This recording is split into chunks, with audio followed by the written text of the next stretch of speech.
पाहत आहात तिरंगा न्यूज महाराष्ट्र चॅनल।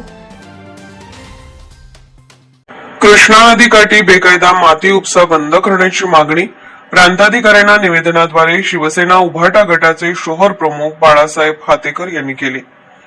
मिरज कृष्णा नदीकाठी वीटभट्टीसाठी लागणाऱ्या लाल मातीचा मोठ्या प्रमाणात बेकायदेशीर उपसा सुरू असून तो तात्काळ बंद करून संबंधितांवर कडक कारवाई करावी अशी मागणी शिवसेना उद्धव बाळासाहेब ठाकरे गट यांच्या वतीने मिरज प्रांताधिकाऱ्यांकडे निवेदनाद्वारे करण्यात आली।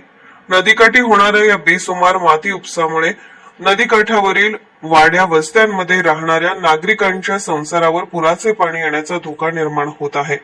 तसेच एका रॉयल्टी पावतीवर दिवसाला अनेक गाड्या माती काढली जात असल्याने महाराष्ट्र शासनाचा लाखो रुपयांचा महसूल बुडत असल्याचा आरोप करण्यात आला आहे।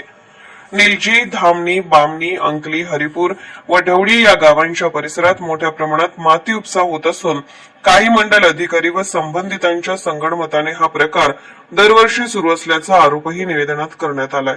कथित वीटभट्टी मालक संघटनेमार्फत प्रत्येक वीटभट्टीवर जाऊन संबंधित अधिकाऱ्यांना ठरलेली रक्कम दिली जाते असा आरोपही करण्यात आला आहे। या अनियंत्रित माती उपसामुळे नदीकाठ मोठ्या प्रमाणात खचला असून नदीचे पात्रही रुंदावत आहे। त्यामुळे दरवर्षी पूर परिस्थितीला सामोरे जावे लागत असल्याची चिंता व्यक्त केली जात आहे।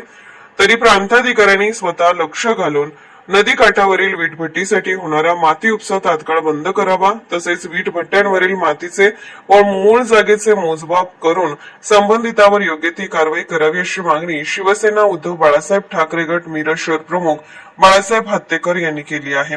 यावेळी मिरज विधानसभा संघटक किरण कांबळे, मिरज शहर समन्वयक फिरोज मुल्ला, सूरज डवरी, उपशहर प्रमुख बबन गायकवाड, सुनील पेंटर, ओमकार कदम आदी उपस्थित होते।